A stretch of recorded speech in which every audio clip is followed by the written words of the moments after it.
కానీ మీరు స్టేజ్ ఎక్కి మాట్లాడుతుంటే మీలో ఉన్న జెన్యూనిటీ ఒకటి ఉంటుంది సార్. ఆ! అది మీ సినిమాల కన్నా గొప్పగా ఉంటుంది సార్. అయ్యో! సార్ థ్యాంక్ యూ అండి. అంటే మనం ఒక హిట్ సినిమా తీస్తున్నాం, ఒక పెద్ద హీరోతో సినిమా చేస్తున్నాం అని ఆ భుజాల మీద అదేం బ్యాగేజ్ ఏం ఆ! మోసుకోకుండా సరదాగా ఫ్రెండ్స్‌తో ఎలా మాట్లాడతారో అలా మాట్లాడేస్తుంటారు మీరు. ఆ! సార్. ఆ! అంటే నాకు స్టేజ్ ఫియర్ సార్ మెయిను. అమ్మో! మీరు నన్ను స్టేజ్ మీదకెళ్ళే ముందు స్టేజ్ ముందు చైర్‌లో కూర్చుంటాం కదా సార్, మీరు నా హార్ట్ బీట్ చూడాలి. పల్స్ రేట్ దడ దడ దడ దడ దడ అని కొట్టేసుకుంటా సార్. హ్మ్. అంత టెన్షన్ ఉంటది. అక్కడికెళ్ళిపోయి, దిగిపోయి నేను మాట్లాడాలనుకున్నది మాట్లాడి వచ్చేసిన తర్వాత హమ్మయ్య! మన పని అయిపోయింది. ఈసారి చెప్పండి బాబు అన్నట్టు ఉంటది సార్. అది స్కూల్ నుంచి కూడా ఉంది సార్ ఆ టెన్షన్ అంతా. నేనిక్కడ ఆహ్, నేను ట్యూషన్‌లో ఉన్నప్పుడు, ట్యూషన్‌కెళ్ళినప్పుడు 10థ్ క్లాస్‌లో ట్యూషన్‌కెళ్ళినప్పుడు కూడా లేట్‌గా ఎళ్తే అందరి ముందు ఎళ్ళాలా క్లాస్ రూమ్‌లోకని సిగ్గేసి అందరికన్నా ముందెళ్ళిపోయి కూర్చోవడం. ఇక్కడ ఎంబీఏ చదివినప్పుడు కూడా ప్రగతి మహావిద్యాలయం అండి, కోటిలో ఉండేదండి కాలేజు. అందరికన్నా ముందెళ్ళిపోయి కూర్చునేవాడిని. లేకపోతే క్లాస్‌లో లేట్‌గెళ్తే ఇంకెళ్ళను సార్. ఇంతమందిని క్రాస్ చేసుకొని ఎళ్ళాలంటే కాళ్ళు ఎలా వణికేసి వణికేసి ఎక్కడికి కళ్ళు తిరిగి పడిపోతానని టెన్షన్. అదంతా ఆ స్టేజ్ ఫియర్ ఉంది కాబట్టి సార్, జనాలు ఎక్కువ మంది మాట్లాడారంటే టెన్షన్, పానిక్ వచ్చేస్తది.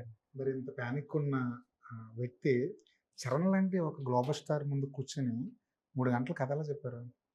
సార్ అక్కడ అప్పట్లో కథ ఎనర్జీ ఇస్తదమండి. ఎందుకంటే అది నేను ప్రిపేర్ అయిన ఏరియా సార్ అది. అంటే నేను ఎన్నాళ్ళు రాసి కథ, నేను ఫీల్ అయ్యి నా ఎమోషను అంటే అక్కడ ఎలా ఉంటదంటే అండి, నాకు 1000 ఏనుగులు బలం వచ్చేస్తదనుకోండి బహుశా నా నేరేషన్‌కి. నేను ఎందుకు అంత ప్రిపరేషన్ అవుతానండి.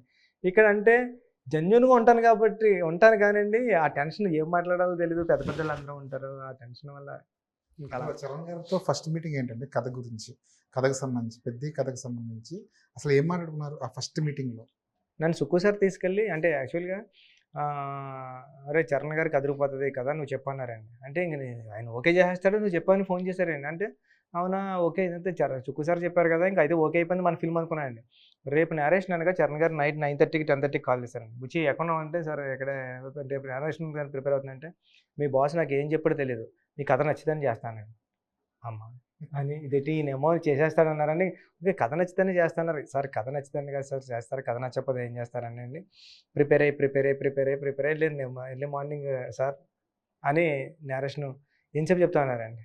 సార్ సినిమా టైమ్‌లో చెప్తాను సార్ 2½ అవర్స్ అనంటే, అవునా సూపర్ అయితే చెప్పంటే ఇద్దరు కింద కూర్చొని సరదాగా ఆయన నాకు బ్లాంకెట్ ఏసారండి అది.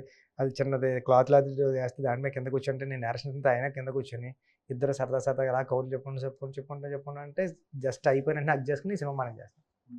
సార్ థ్యాంక్ యూ సార్ అనండి. అమ్మో! నాకు చిన్న డౌట్ ఉందండి. ఏంటి చేస్తాను ఇంత ఫాస్ట్‌గా చేస్తానంటారా అని ఎళ్తుంటే కార్‌లో వెళ్ళిపోతున్నానండి. నేరేషన్ ఇచ్చి వెళ్ళిపోతుంటే కెమెరామెన్ ఎవరిని పెడతారనుకుంటున్నావు? అని ఫోన్ చేశాను. అమ్మో! సినిమా ఓకే అయిపోయింది అయితే అనుకున్నా సార్. సార్ ఫస్ట్ కాల్ మీరు సుకుమార్ గారికే చేసారా? అవగాహన. సుక్కు సార్ పక్కన ఉన్నాడండి పక్కన నేరేషన్ ఇచ్చినప్పుడు. హ్మ్. నేను నేరేషన్ ఇస్తుంటే సుక్కు సార్ ఎలా ఉన్నారండి, ఇలా కనపడుతున్నారు. సార్ మీరు నేరేషన్ మీరుంటే నాకు నేరేషన్ ఇవ్వడం కొద్దిగా టెన్షన్‌గా ఉంది.